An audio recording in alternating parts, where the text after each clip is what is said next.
नमस्कार दोस्तों, correlation part 6 में आप सभी का हार्दिक स्वागत है। आज की इस क्लास में हम कोरिलेशन का मेजरमेंट करने के संदर्भ में जब हम मैथमेटिकल जो मेथड्स है उनका हम अध्ययन कर रहे थे और उसमें जो कार्ल पियर्सन का जो मेथड है वो कंप्लीट हो चुका था हमारा। और इसमें आज की क्लास में हम स्पेयरमैन्स का जो रैंक कोरिलेशन मेथड है उस पर हम विस्तार से चर्चा करेंगे। उसके न्यूमेरिकल जो क्वेश्चंस है उनको भी हल करने का प्रयास करेंगे। तो एक बार हम मेथड्स के संबंध में संक्षिप्त में हम बता देते हैं कि कोरिलेशन कैलकुलेट करने के लिए जो मेथड्स है वो दो प्रकार के होते हैं। पहला जो मेथड्स होता है ग्राफिक मेथड्स होता है और दूसरा होते हैं वो मैथमेटिकल मेथड्स होते हैं। जो ग्राफिक मेथड्स है उसके हमने दो प्रकार बताए थे, जिसमें से जो फर्स्ट था वो स्कैटर डायग्राम मेथड है, इसके संबंध में क्लास हो चुकी है। सेकंड जो मेथड था इसमें सिंपल ग्राफिक मेथड, इसके संबंध में भी हमारी क्लास है वो हो चुकी है और विस्तार से हम इस पर चर्चा कर चुके हैं। इसके बाद में मैथमेटिकल मेथड्स के अंदर जो सबसे पहला जो मेथड्स था वो कार्ल पियर्सन का है, वो कोफिशिएंट ऑफ कोरिलेशन मेथड था, जिस पर भी हमारी क्लास हो चुकी है। इसका थ्योरेटिकल पार्ट है, इसकी प्रॉपर्टीज है और इसके जो न्यूमेरिकल जो क्वेश्चंस थे वो हम हल कर चुके हैं। इसके बाद में जो सेकंड जो मेथड आता है स्पेयरमैन्स का रैंक डिफरेंस मेथड है, अर्थात स्पेयरमैन का जो कोटि क्रम विधि है या कोटि क्रमांतर जो विधि है उस पर हम आज विस्तार से चर्चा करने वाले हैं। और शेष तो दो मेथड हैं, जिसमें से एक कॉन्करेंट डेविएशन मेथड और दूसरा जो मेथड है वो लीस्ट स्क्वायर मेथड से जो पाठ्यक्रम में शामिल नहीं है, इसलिए इस पर अभी हम चर्चा नहीं करेंगे। तो अभी हम विस्तार से चर्चा करने वाले हैं वो स्पेयरमैन्स का रैंक डिफरेंस जो मेथड है उस पर हम चर्चा करेंगे। तो सबसे पहले कि स्पेयरमैन की कोटि अंतर रीति है या रैंक डिफरेंस मेथड है वो क्या होता है और इस मेथड को हम कब काम में लेते हैं। तो दोस्तों सबसे पहले जो इस मेथड का जो प्रतिपादन किया गया था वो ब्रिटिश मनोवैज्ञानिक चार्ल्स एडवर्ड स्पेयरमैन के द्वारा इसका प्रतिपादन किया गया था 1904 में। और ये मेथड गुणात्मक तथ्यों अर्थात क्वालिटेटिव डेटास के अंदर है, इसको काम में लिया जाता है। उनके मध्य कोरिलेशन कैलकुलेट करने के लिए इस मेथड को काम में हम लेते हैं।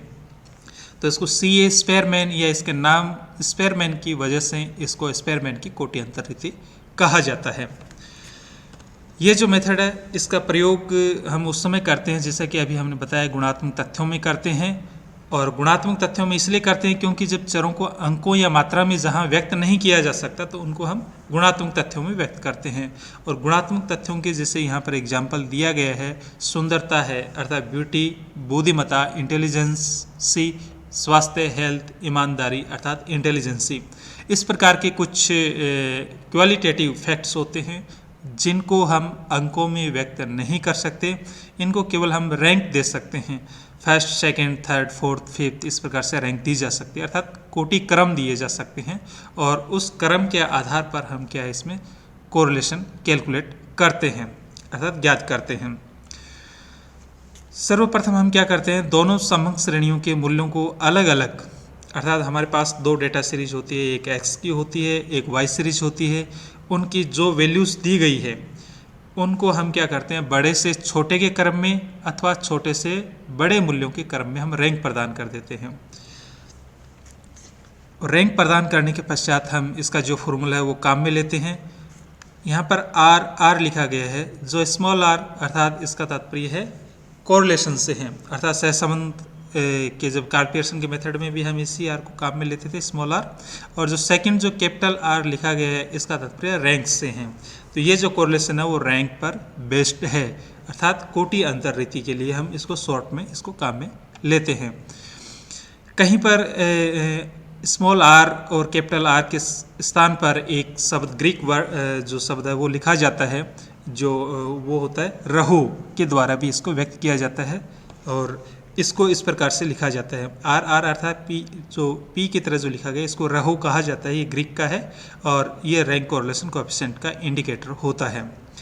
यहाँ पर 6 into sigma D square, D का तात्पर्य डिफरेंस है, अर्थात जो रैंक डिफरेंस है वो डी को इंडिकेट करता है और इसका स्क्वायर करके योग कर देते हैं तो यहाँ पर सिग्मा का साइन इसमें लग जाता है। तो सिग्मा डी स्क्वायर अर्थात total of squares of rank differences होता है और divided by N square minus 1, तो यहाँ पर जो n है वो number of pairs of items से हैं, अर्थात हमें x और y सीरीज के दोनों के अलग अलग नंबर काउंट करके ऐड नहीं करने हैं, बल्कि दोनों के जो पेयर्ड है वो संख्या हमें यहाँ पर लिखनी होती है।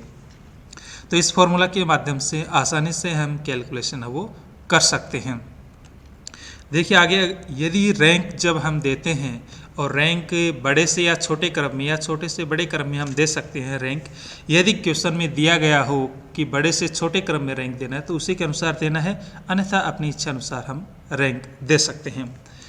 यदि रैंक समान हो, जैसे मान लीजिए कि अगर किसी डेटा सीरीज के अंदर है 2 या 3 वैल्यू हमें एक दूसरे के समान मिल जाती है, तो वहाँ पर रैंक हम किस प्रकार से देनी चाहिए, तो उसके लिए फॉर्मूला में भी हमें संशोधन करना होता है और रैंक देने का जो मेथड है वो भी अलग होता है। तो इसके लिए क्या करते हैं कि किसी समग्र श्रेणी में अगर 2 या 2 से अधिक पद मूल्य एक समान आ जाए, जैसे एग्जाम्पल के रूप में हम कहें कि एक डेटा सीरीज है x की और उसकी वैल्यू दी गई है 10, फिर 20, 20, 20, 3 टाइम रिपीट होता है 20, तो अब उसको रैंक किस प्रकार से दी जाए। तो 10 को हमने अगर छोटे से बड़े के क्रम में रैंक दे रहे हैं तो 10 को हम फर्स्ट रैंक देंगे, और फिर 20, 20, 20 3 टाइम रिपीट है तो हम रैंक है उनकी इस प्रकार से कैलकुलेट करेंगे। यदि उनको क्रम में रैंक देते तो सेकेंड, थर्ड और फोर्थ रैंक दी जाती। हम यहाँ क्या करेंगे, तीनों का योग लगाएंगे, 2, 3 और 4, तो तीनों का योग होगा 9, और फिर हम एवरेज निकालेंगे। तो 9 को अगर 3 से डिवाइड करेंगे तो एवरेज रैंक कितनी मिलेगी, हमें 3 मिलेगी। तो हम फिर क्या है 20, 20, 20 को एवरेज रैंक देंगे 3, 3, 3, इस प्रकार से रैंक दी जाएगी। तो यहाँ पर जब 2 से अधिक पद मूल्य एक समान आ जाए तो ऐसी अवस्था में उन्हें समान औसत क्रम अर्थात एवरेज रैंक देकर बाद के मूल्यों को आगे का क्रम दिया जाता है। उसके बाद में हम क्या करेंगे, 20 से जो अधिक जो साइज़ में बड़ी संख्या होगी उसको हम नेक्स्ट रैंक देंगे, अर्थात उसको 3 के बाद में 4 नहीं, क्योंकि हम 2, 3, 4 के लिए एडजस्टमेंट कर चुके हैं, तो हम जो रैंक देंगे वो रैंक 5 दी जाएगी उसको। तो यह संशोधन हम उतनी ही बार करना होता है जितनी बार दोनों श्रेणियों में क्रम समान है। ये दोनों श्रेणियों में भी हो सकता है। जितनी बार कोई संख्या रिपीट होती है, अलग अलग संख्या रिपीट होती है, तो उनके लिए उतनी ही बार हमें फॉर्मूला में संशोधन करना होता है, और किस प्रकार से करना होता है वो भी हम देख लेते हैं आगे। जैसे यहाँ पर जो 6 सिग्मा d² ये सामान्य जो इसका फॉर्मूला है, इसके बाद में +1/12 और इसमें ब्रेक होल में हमने लिखा है m³ - m, जो कि स्मॉल के रूप में हम लिखा गया। यदि कोई संख्या 3 टाइम रिपीट हो रही है, सिंगल नंबर अगर 3 टाइम रिपीट हो रहा है तो हम केवल इतना ही लिखेंगे। इसके बाद में अगर कोई दूसरी संख्या फिर 2 टाइम या 3 टाइम रिपीट हो रही है तो उसको फिर हम प्लस करके 1/12 और फिर m³ - m करके हम उसको लिखेंगे। और n² - 1, तो n तो नंबर ऑफ पेयर्स आइटम है। स्मॉल m का तात्पर्य है कि कोई भी संख्या है वो कितने टाइम रिपीट हो रही है। अगर 2 टाइम रिपीट हो रही है तो स्मॉल m की वैल्यू 2 होगी, अगर 3 टाइम रिपीट हो रही है तो m की वैल्यू 3 होगी, और यदि 4 टाइम रिपीट हो रही है तो m की वैल्यू 4 होगी यहाँ पर। तो यहाँ पर जो m है वो नंबर ऑफ आइटम्स जो हुज रैंक्स आर इक्वल। यदि दोनों श्रेणियों में समान क्रम अगर 3 बार आए तो ये फॉर्मूला किस प्रकार से लिखा जाएगा। यहाँ पर ये जो फॉर्मूला लिखा गया केवल एक संख्या है वो 3 बार रिपीट हुई है, लेकिन यदि दोनों श्रेणियों में समान क्रम 3 बार आए, अर्थात 3 संख्याएं ऐसी है जो बार बार रिपीट हो रही है, तो ऐसे स्थिति में जो फॉर्मूला हमारा एक्सटेंड हो जाएगा।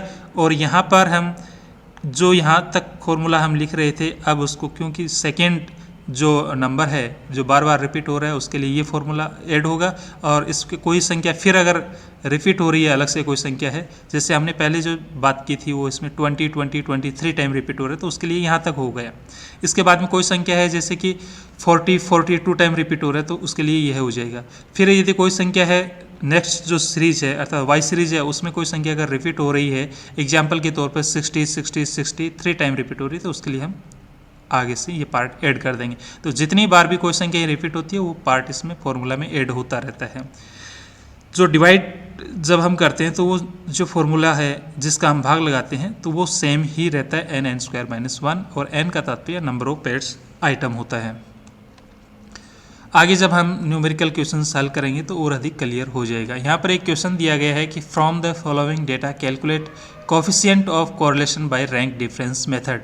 यहाँ पर लिखा गया रैंक डिफरेंस मेथड से हमें कोरिलेशन कोफिशिएंट कैलकुलेशन करनी है। क्वेश्चन दिया गया इस प्रकार से, सीरीज एक्स दी गई है 85, 91, 56, 72, 95, 76, 89, 51, 59, 90। तो हम यहाँ पर देख रहे हैं कि कोई भी नंबर है वो रिपीट नहीं हो रहा है। इसी प्रकार से सीरीज वाई है वो 18.3, 20.8, 16.9, 15.7, 19.2, 18.1, 17.5, 14.9, 18.9 और 15.4। तो यहाँ पर भी कोई भी संख्या है वो रिपीट नहीं हो रही है। तो सिंपल जो फॉर्मूला है वो हम इसमें काम में लेंगे हल करते समय, इसका सॉल्यूशन करते समय। देखिए इसको किस प्रकार से हल करते हैं। यहाँ पर सबसे पहले हल करते समय हम देख रहे हैं कि ये एक्स सीरीज है जो कि x की वैल्यू 85, 91, 56 से लेकर के 90 तक क्वेश्चन में दी गई है, उसी को हमने एज इट इज़ यहाँ पर लिखा है। y सीरीज़ के अंदर y की जो वैल्यू है 18.3, 20.8, 16.9 से लेकर के 15.4 तक जैसा क्वेश्चन में दिया गया है एज इट इज़ हमने उसको लिखा है। तो ये y और x ये क्वेश्चन में दिया गया है वही रखा है हमने। इसके बाद में हमें रैंक्स देनी है। ये x की वैल्यूज़ दी गई है तो x की वैल्यूज़ को हम रैंक किस प्रकार से देंगे। हम यहाँ पर जब क्वेश्चन में नहीं लिखा गया है तो हम बड़े से छोटे के क्रम में रैंक दे सकते हैं, और यदि क्वेश्चन में लिखा गया हो तो हम उसी के अनुरूप रैंक है वो देते हैं। तो यहाँ इसमें हम देखने पर पता चलता है कि सबसे जो बड़ी संख्या वो 95 है, और 95 को हमने रैंक दी है 1। 95 के पश्चात जो इससे छोटी संख्या है वो है 91, जिसको हमने रैंक दी है सेकंड, और इसके बाद 91 से छोटी संख्या वो 90 है, जिसको हमने रैंक दी है 3। 90 के पश्चात जो छोटी संख्या वो 89, जिसको हमने रैंक दी है 4।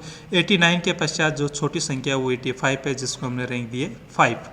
85 के पश्चात जो छोटी संख्या है वो 76 है, जिसको हमने 6 रैंक दी है।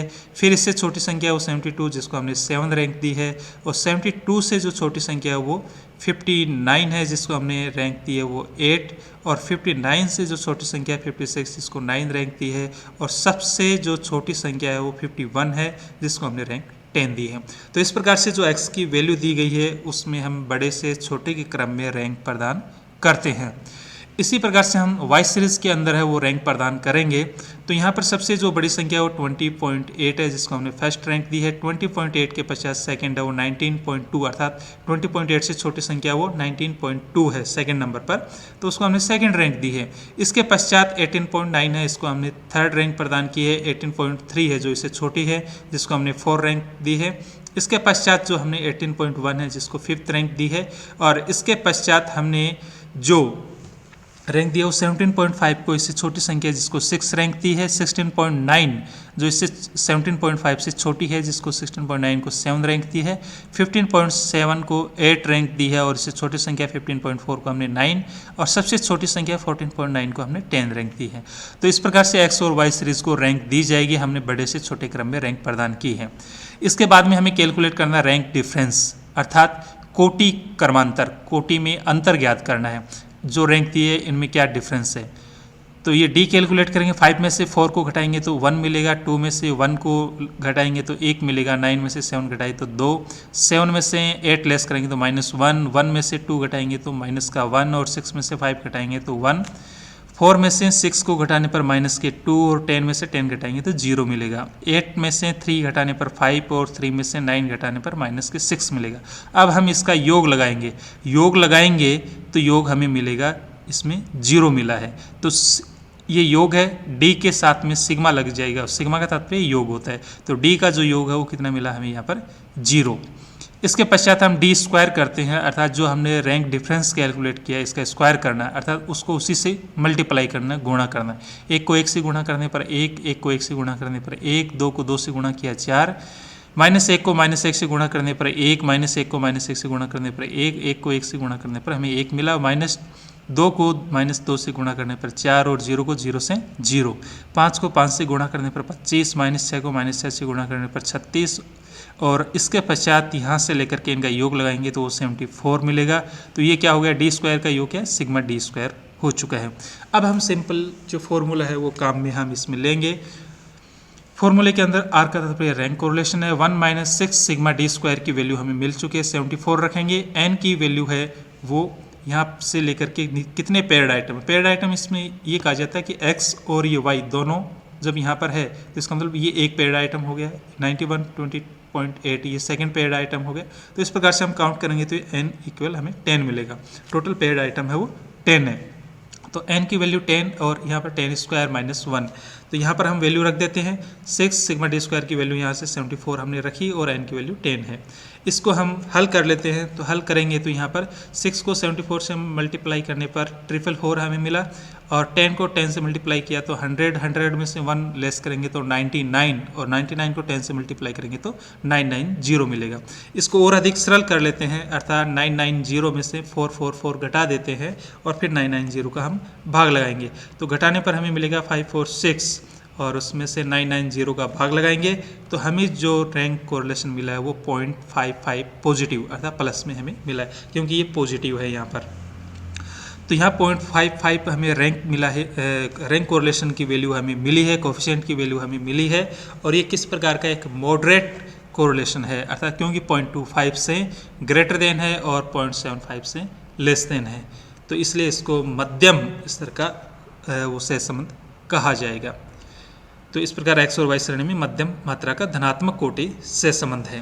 तो इस प्रकार से सिंपल हम जब कोई भी रैंक रिपीट नहीं हो रही है, कोई वैल्यू रिपीट नहीं हो रही है, तो हम इस फॉर्मूला के द्वारा हम इस क्वेश्चन को हल कर सकते हैं आसानी से। अब जब रैंक अगर जहाँ कोई वैल्यू रिपीट होती है तो वहाँ के लिए हमें फॉर्मूले में संशोधन करना पड़ता है। समान क्रम के लिए जब टाइड होती है तो वहाँ पर हमें संशोधन करना होगा।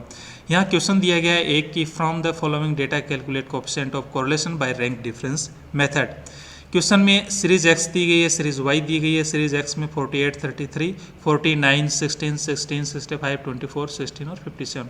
इस सीरीज में हम देख रहे हैं कि यहाँ पर 16, 16, 16 3 टाइम रिपीट हो रहा है, तो यहाँ पर जो फॉर्मूला है उसमें संशोधन हो जाएगा और इसको हम क्या मान लेंगे, स्मॉल m1 मानेंगे और m की जो वैल्यू होगी वो 3 होगी, क्योंकि 16 है वो 3 टाइम रिपीट हो रहा है। फिर सीरीज y है 13, 13, 24, 6, 15, 4, 29, 6 और 19 है। तो यहाँ पर हम देख रहे हैं कि सीरीज y में 13, 13 2 टाइम रिपीट हो रहा है, तो इसको हम मान लेंगे m2 और m2 की वैल्यू होगी यहाँ पर 2। यहाँ 16 3 टाइम रिपीट हो रहा था इसलिए इसमें m की वैल्यू 3 थी। यहाँ पर 13 2 टाइम रिपीट हो रहा है तो हम क्या मानेंगे, m2 की वैल्यू 2। और इसके पश्चात हम देख रहे हैं कि यहाँ पर 6 और 6 भी 2 टाइम रिपीट हो रहा है, तो यहाँ पर हम इसके लिए क्या लिखेंगे, m3 लिखेंगे।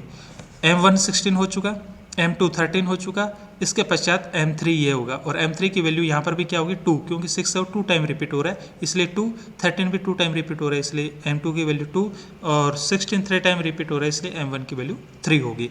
अब देखिए इसको हम किस प्रकार से हल करते हैं। देखिए यहाँ पर x सीरीज है, जैसे कि x की वैल्यू 48, 33, 49, 16, 16 जैसा क्वेश्चन में दिया गया है एज इट इज़ हमने यहाँ पर रखा है। y सीरीज़ के अंदर y की वैल्यू 13, 13, 24, 6, 15, 4 से लेकर के यहाँ तक हमने वैल्यू रखी है 19 तक, जैसा क्वेश्चन में दिया गया है एज इट इज़ ही हमने इसमें रखा है। रैंक्स देने के लिए हम क्या करेंगे, सबसे जो बड़ी संख्या है उसको हम फर्स्ट रैंक देंगे, जैसे कि 65 है इसमें सबसे बड़ी संख्या है, इसको हमने फर्स्ट रैंक दी है। इसके पश्चात 65 से छोटी संख्या 57 है जिसको हमने सेकंड रैंक दी है। फिर 48 है, इससे तीसरे नंबर पर छोटी संख्या इसलिए इसको 3 रैंक दी है। फिर 40 है जो कि इससे छोटी संख्या है जिसको हमने 4th रैंक दी है। फिर 33 है जो इससे छोटी संख्या है जिसको हमने 5 रैंक दी है। और इसके पश्चात 24 है, इससे छोटी संख्या इसको हमने 6 रैंक दी है। 24 के बाद में जो हमें संख्या मिलती है वो 16 मिलती है और 16, 16, 16 जैसे कि रेड कलर में हमने इसको दर्शाया है, ये 3 टाइम रिपीट हो रही है। यदि हम इसको क्रम से रैंक देते तो 6 के बाद में इसको 7, 8 और 9 रैंक देते, लेकिन हम ऐसा नहीं करते हैं। जब समान संख्या है तो हम इसको क्या करेंगे, रैंक का योग लगाएंगे। जैसे 6 तक हो चुका है तो 7, 8 और 9 रैंक हम इनको देते, तो इन तीनों का योग करेंगे 7, 8 और 9 और तीनों का योग करने पर हमें मिलेगा 24। ये संख्या 3 टाइम रिपीट हो रही है इसलिए 24 में हम 3 का भाग लगाएंगे तो रैंक का जो औसत है वो मिलेगा 8। तो इसलिए हम तीनों को क्या 8, 8, 8 रैंक दे देंगे। और नेक्स्ट जो रैंक है वो क्या दी जाएगी, क्योंकि 6, 7, 8 और 9 तक हमारी रैंक हो चुकी है इसलिए अब जो रैंक है वो 9 नंबर डिजिट है, इसको हम 10 रैंक देंगे। अर्थात जो 9 और जो 7 है वो एवरेज के माध्यम से हमें 8 मिल चुका है और लास्ट में हम 10 रैंक देते हैं। इसी प्रकार से वाई सीरीज़ के अंदर हम रैंक देंगे। सबसे पहले जो 24 है, मैक्सिमम जो नंबर है, अधिकतम संख्या है वो 24 है, बड़ी संख्या, इसको 1। इसके पश्चात हम जो सेकेंड रैंक देने वाले हैं वो इससे छोटी संख्या 20 है, उसको सेकेंड रैंक। इससे छोटी संख्या है वो 19 है, जिसको हमने रैंक दी है 3। और इसके बाद में इससे छोटी संख्या वो 15, जिसको हमने रैंक दी है 4। इसके पश्चात 15 के बाद में छोटी संख्या वो 13 है, 13 दो बार रिपीट हो रही है। यदि हम रैंक इसी क्रम में देते तो हम 4 तक रैंक दे चुके हैं, तो इसको 5 और 6 रैंक देते। तो 5 और 6 का हम योग लगाएंगे तो हमें मिलेगा 11, अर्थात 11। और 11 में हम 2 का भाग लगाएंगे, क्योंकि 13 दो बार रिपीट हो रहा है, इसलिए 2 का भाग लगाया। तो 11 में 2 का भाग लगाएंगे तो 5.5 मिलेगा, और दोनों को हमने रैंक दी थी 5.5, 5.5। तो 6 तक हमारी रैंक हो चुकी है। नेक्स्ट जो रैंक देंगे इससे छोटी संख्या वो 9 है, जिसको हमने 7 रैंक दी। इससे फिर छोटी संख्या है वो है यहाँ पर 6, और 6 है वो 2 टाइम रिपीट हो रहा है। तो इन दोनों को हम जो रैंक यदि देते तो रैंक दी जाती 8 और 9। तो हमने 8 और 9 का योग लगाया, 17 और 2 से डिवाइड किया, क्योंकि 6 2 टाइम रिपीट हो रहा है, तो 2 से डिवाइड करने पर 8.5 मिलेगा। तो दोनों को रैंक हमने क्या दी, 8.5, 8.5। तो ये रैंक 9 तक हो चुकी है, और इस सबसे छोटी संख्या 4 है, जिसको हमने अंतिम जो रैंक है वो 10 दी है। तो इस प्रकार से समान क्रम के लिए हम संशोधन करके रैंक देते हैं। इसके पश्चात रैंक डिफरेंस कैलकुलेट करते हैं, जैसे कि हम लास्ट जो क्वेश्चन हमने देखा था अभी, उसमें जैसा किया था उसी प्रकार से करेंगे। 3 में से 5.5 घटाएंगे तो माइनस के 2.5 मिलेगा। 5 में से 5.5 घटाने पर माइनस के 0.5। 4 में से 1 घटाने पर 3। 10 में से 8.5 घटाने पर 1.5। 8 में से 4 घटाने पर माइनस के 4 मिलेंगे। और इसी प्रकार से 8 में से 10 घटाने पर यहाँ पर माइनस 2 हमें मिलेगा। और 1 में से 2 अगर हम लेस करते हैं तो माइनस का 1 मिलेगा। और 6 में से 7 घटाने पर माइनस का 1। और 8 में से 8.5 घटाने पर 0.5। और 2 में से 3 घटाने पर माइनस का 1 हमें मिलेगा। यहाँ पर एक रैंक है वो हम इसको सही कर देते हैं, जिसके अंदर जैसा कि हम देख रहे थे कि यहाँ पर रैंक है 8 दी गई। 8 में से 4 को अगर हम घटाते हैं तो ये माइनस का नहीं होगा, ये प्लस का ही हमें मिलेगा। इसके पश्चात हम इसका जब हम योग लगाएंगे तो योग लगाने पर जो मिलेगा वो हमें 0 मिलेगा। सिग्मा डी की वैल्यू हमें 0 मिलती है। डी स्क्वायर करते हैं, 2.5 को 2.5 से मल्टीप्लाई करते हैं तो 6.25। 0.5 को 0.5 से मल्टीप्लाई करेंगे तो 0.25। 3 को 3 से मल्टीप्लाई करने पर 9। 1.5 को 1.5 से मल्टीप्लाई करने पर 2.25 मिलेगा। 4 को 4 से मल्टीप्लाई करने पर 16। 2 को 2 से मल्टीप्लाई करने पर 4। 1 को 1 से मल्टीप्लाई किया तो 1। 1 को 1 से 1। 0.5 को 0.5 से मल्टीप्लाई करने पर 0.25। और -1 को 1 से मल्टीप्लाई करने पर -1 से 1 मिलेगा। और इन सब का जब हम योग लगाएंगे तो सिग्मा डी स्क्वायर मिलेगा हमें 41।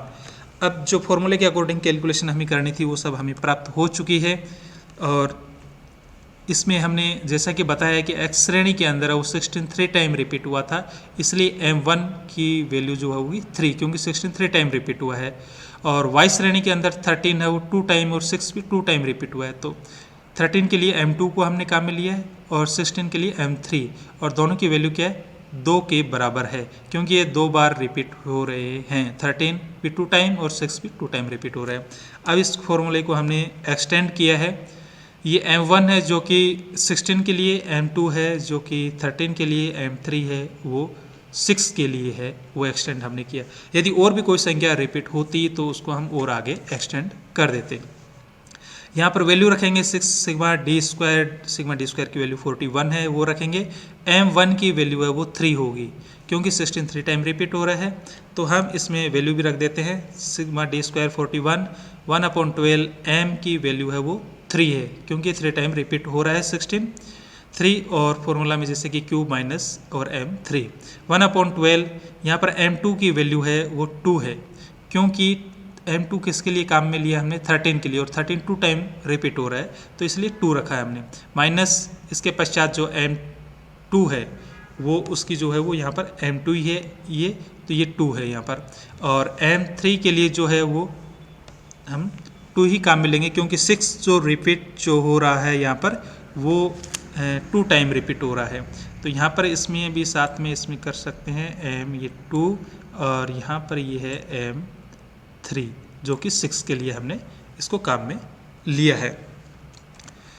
इसके पश्चात हम इसको हल कर देते हैं। तो हल करने पर 6 × 41 और 3 को 3 क्यूब से अर्थात करेंगे, हल करेंगे तो ये 27 हमें मिलेगा। और 27 में से 3 को घटाने पर 24 और 24 को डिवाइड कर देते हैं 12 से, तो हमें 2 मिलेगा। यहाँ पर 2 लिखा है हमने। और 2 को 2 से मल्टीप्लाई किया तो 4, और 4 को 2 से मल्टीप्लाई किया तो 8। 8 में से 2 लेस करने पर, सब्ट्रैक्ट करने पर 6, और 6 में को डिवाइड किया 12 से तो 0.5। इसी प्रकार से इसमें भी 0.5 हमें मिलेगा। तो 0.5 का योग किया 1 और 1 और 2 3, और 3 और 41 का जो योग हो गया वो 44, और 44 को 6 से मल्टीप्लाई करेंगे और फिर इसको लिखेंगे तो हमें मिलेगा 6 × 44 हो गया, और डिवाइडेड बाई 990। इसको जब हम हल करेंगे तो हमें जो कोरिलेशन मिलेगा वो 0.733, क्योंकि ये पॉजिटिव हमें मिलने वाला है, तो प्लस 0.733। तो यहाँ पर जो कोरिलेशन है वो एक मध्यम स्तर का है, क्योंकि 0.25 से अधिक है और 0.75 से कम है, उच्च स्तर के नज़दीक है, लेकिन हम इसको हाई डिग्री कोरिलेशन नहीं कह सकते, ये मॉडरेट कोरिलेशन ही है। तो इस प्रकार से इस क्वेश्चन को हम हल कर सकते हैं जब रैंक इक्वल हो और अथवा टाइड हो, तो इस प्रकार से हमें हल करना है।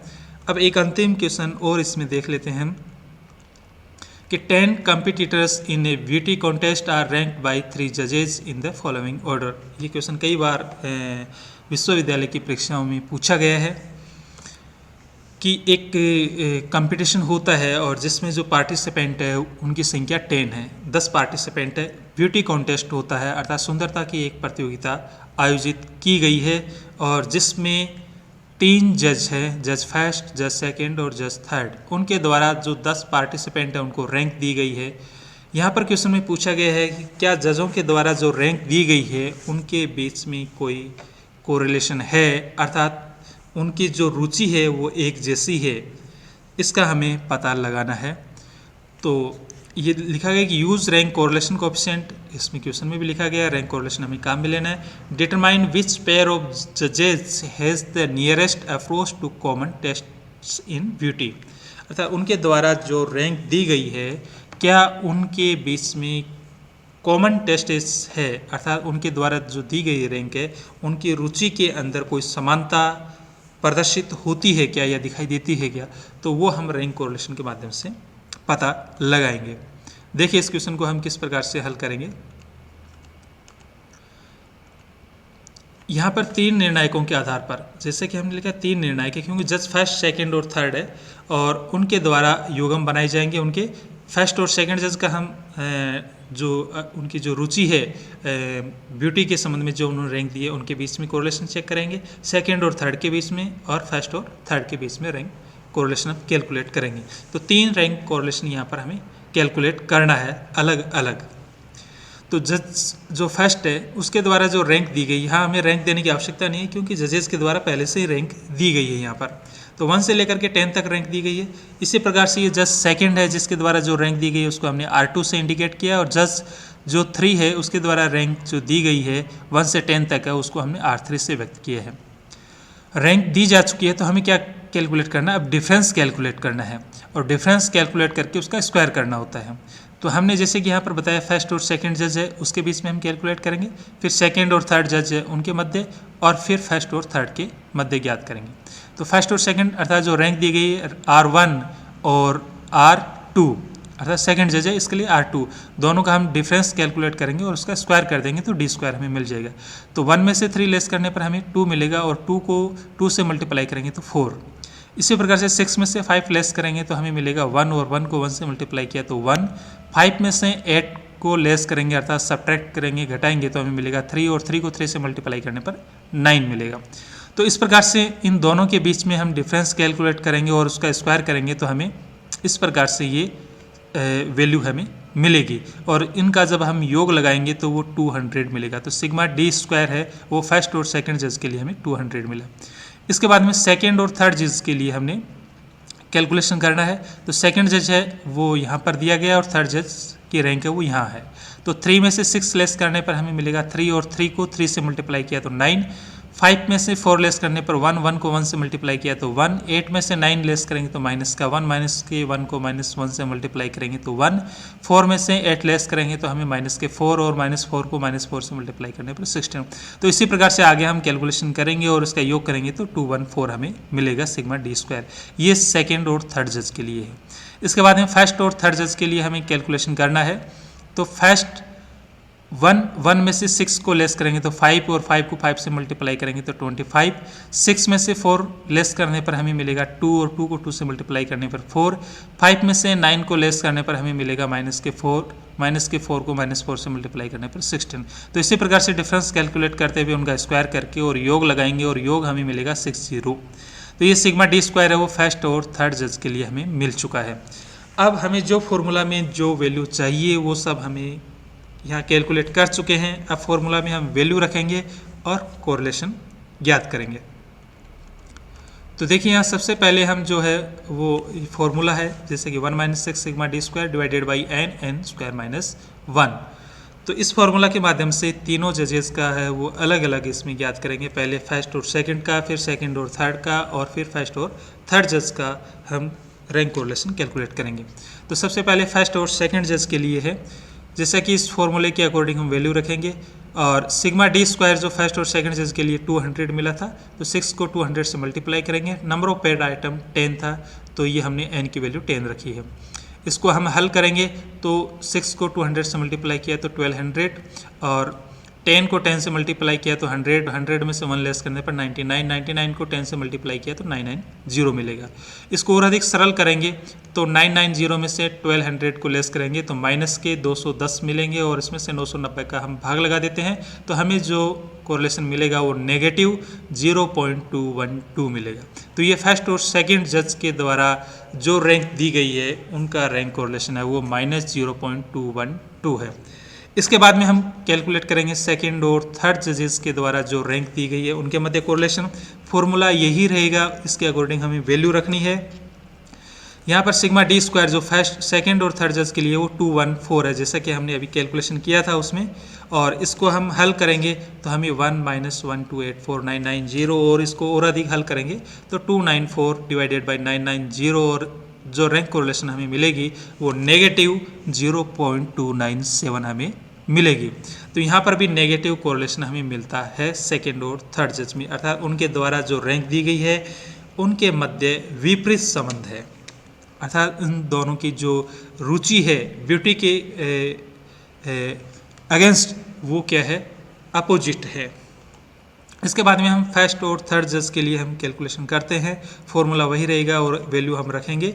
यहाँ पर सिग्मा डी स्क्वायर की वैल्यू जो 60 है फर्स्ट एंड थर्ड जज के लिए, और इसको हम हल करेंगे तो हमें मिलेगा ये 360, अर्थात 6 को 60 से मल्टीप्लाई किया है, और इसको आगे और अधिक हल करते हैं तो 630 डिवाइडेड बाई 990, और हमें जो कोरिलेशन मिलता है वो पॉजिटिव 0.636। तो इससे क्लियर होता है कि जज फर्स्ट और थर्ड जजेस के द्वारा जो रैंक दी गई है उनमें अधिक समानता है, क्योंकि ये पॉजिटिव कोरिलेशन है और मॉडरेट कोरिलेशन भी है। जबकि फर्स्ट और सेकंड जज में है वो नेगेटिव कोरिलेशन है, सेकंड और थर्ड जज में भी नेगेटिव कोरिलेशन है। केवल फर्स्ट और थर्ड जज है जिनके द्वारा जो रैंक दी गई है उनमें अधिक समानता है। तो हम इसको इस प्रकार से लिख सकते हैं कि प्रथम और तृतीय निर्णायक अर्थात जज के निर्णयों में सौंदर्य के प्रति सर्वाधिक सामान्य रुचि है, क्योंकि इनके द्वारा प्रदत्त क्रम स्थानों में धनात्मक कोटि से संबंध है, अर्थात पॉजिटिव कोरिलेशन है जो कि 0.636 है। इसके पश्चात रैंक कोरिलेशन के कुछ डीमेरिट्स है वो भी हम जान लेते हैं कि इसमें क्या कमियां है। तो फर्स्ट जो डीमेरिट्स है कि निरपेक्ष मूल्यों का महत्व नहीं है। यदि हम किसी डेटा सीरीज के अंदर वैल्यू जैसे कि हम रैंक देते हैं हाईएस्ट से लोअर की तरफ, अर्थात जो बड़ी संख्या को अगर रैंक दे रहे हैं और उस सीरीज़ में बड़ी संख्या है वो मान लीजिए कि 51 है, और इसके स्थान पर 51 है तो हम इसको रैंक क्या देंगे, फर्स्ट। और यदि 51 के स्थान पर हम 91 कर देते हैं तो 91 को फर्स्ट रैंक मिलेगी। तो यहाँ कहने का अर्थ है कि यहाँ पर जो निरपेक्ष जो मूल्य हैं उनका कोई महत्व नहीं है, चाहे 51 के स्थान पर आप 91 लिखें या 91 के स्थान पर आप 991 भी लिखेंगे तो भी उसको रैंक फर्स्ट ही रहेगी। तो इस प्रकार से निरपेक्ष मूल्यों का कोई महत्व नहीं है। सेकंड कि जब वैल्यू इक्वल हो या रैंक इक्वल हो जाती है तो ऐसी स्थिति में इसकी जो कैलकुलेशन है वो जटिल हो जाती है, अर्थात कॉम्प्लेक्स हो जाती है। तो दो इसके मुख्य इसमें दोष हैं, अर्थात डीमेरिट्स है। तो इस प्रकार से कोरिलेशन से संबंधित जो सिलेबस में पाठ्यक्रम जो शामिल था वो पूर्ण हो चुका है और इससे संबंधित जो न्यूमेरिकल्स और शॉर्ट आंसर के क्वेश्चन हम हल कर चुके हैं। और फिर भी यदि आपका कोई क्वेश्चन है तो आप इसमें कमेंट्स कर सकते हैं। नेक्स्ट जो क्लास होगी वो रिग्रेशन से संबंधित होगी, अर्थात प्रतिगमन से संबंधित होगी। थैंक्स।